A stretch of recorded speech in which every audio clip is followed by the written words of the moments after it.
Three worst businesses to start, according to Warren Buffett. With the entrepreneurship hype that's going on across the world, most NRIs feel that starting a business would be their golden ticket towards financial freedom and independence. But this can be farther from the truth if you set up the wrong business. What most people don't understand is that 90% of all new businesses fail in the first 2 years. So, what are the factors that separate good businesses from the bad ones? And why is it that some of the most obvious businesses that NRIs start are destined to fail? In today's video, let's look at three most common businesses that most NRIs start and why they're a really bad idea. First, Tiffin Services or an Indian restaurant. This business model probably has one of the highest failure rates compared to any other business. The go-to business of every immigrant. You cook really well, people love your food, you see there's a gap in the market, people like Indian food but don't have time to cook, so you're like, hey, let me start a tiffin service or probably start an Indian restaurant. What most people don't take into account are the extremely thin margins, high competition, and very little differentiation.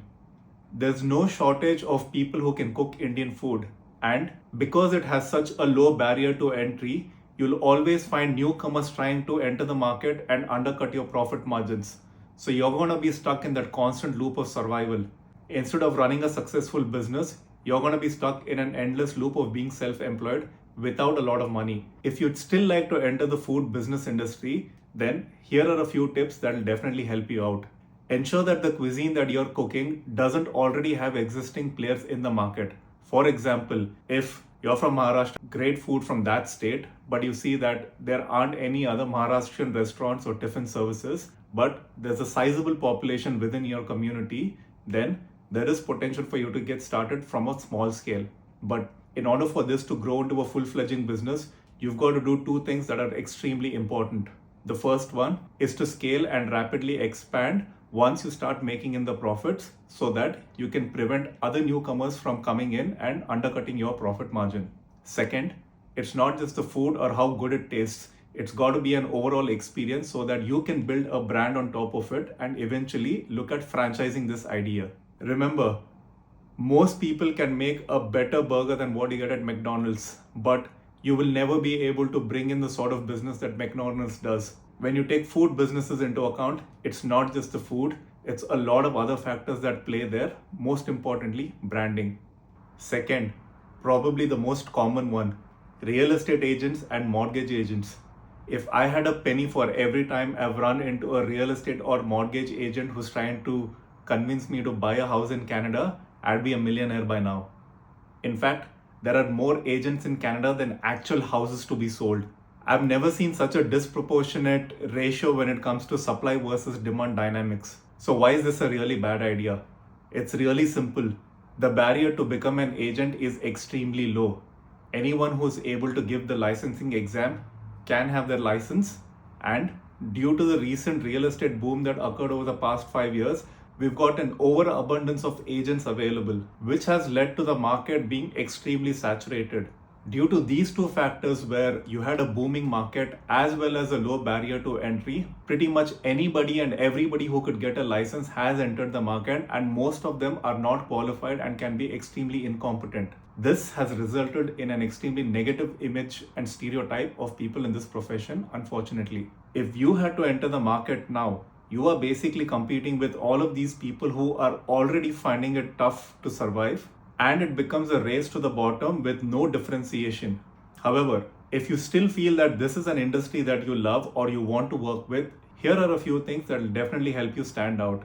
You should only enter this industry if you've already got an established community or social following. Since you have an existing customer base, it becomes relatively easier for you to provide your services. Unless you don't have a large social media following, this is an industry that I definitely avoid. You're better off finding a second job or doing something else and making more money in less time. This isn't a business.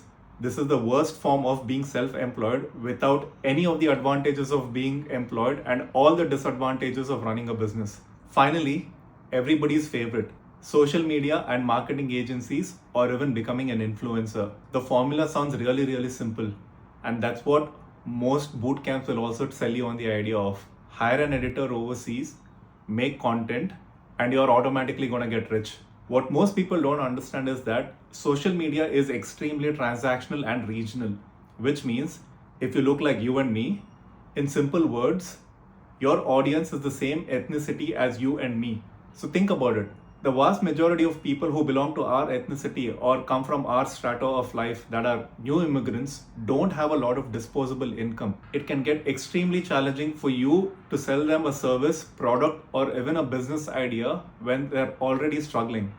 Immigrants generally have less money to spend, which is why a lot of influencers who were quite successful back home find it extremely difficult and struggle to get new followers. And even if they do get new followers, it becomes really difficult to convert that into a full-fledged business. It's an extremely tough market to get in unless you use the content creation or the marketing aspect of it as a lead generation process for your main business, which is not associated with this. For example, if you're a financial advisor, then you can make content creation as a lead generation process to get in potential clients for your main business, which probably has a higher chance of success.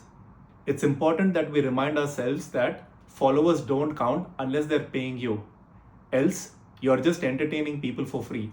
Finally, what does all of this have to do with Warren Buffett? According to him, this is what's needed for you to build a successful business. It should have a very high barrier to entry, meaning the more difficult it is to get started, the lower your competition is going to be, which in turn will allow you to have a better profit margin and charge a price that you think is right.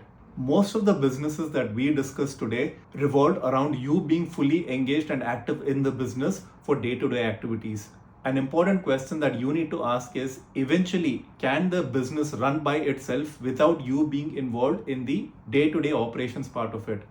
If not, you're not running a business, you are self-employed. And contrary to popular opinion, self-employed isn't better than having a full-time job. In fact, I think it's a lot worse than that. Finally, is there a differentiating factor? What is it about you or the business that makes it stand out? This is why being a mortgage or a real estate agent is extremely difficult, because there's very little that you can bring forth to the table in terms of what separates you from everybody else. Yes, everybody wants to give you the best deal. Everybody wants you to make a smarter financial decision for your home or teaches you about what is your best investment property, but there's only so much you can do. So what are these differentiating factors? It can either be intellectual property, where you own a certain part of the IP, or you get into an industry that is heavily regulated, such as alcohol or medicines. But those usually require a lot of upfront capital and is beyond the scope of this video. In fact, the most common differentiating factor is you, or how you look, how you are able to present yourself in front of a camera or in front of people. It is one of the cheapest hacks that will probably give you an unfair advantage over most people. So what's your take on this? Are these good or bad businesses to get into? If you were considering starting something like this, has it given you second thoughts about doing this or maybe trying something else? Let me know in the comments.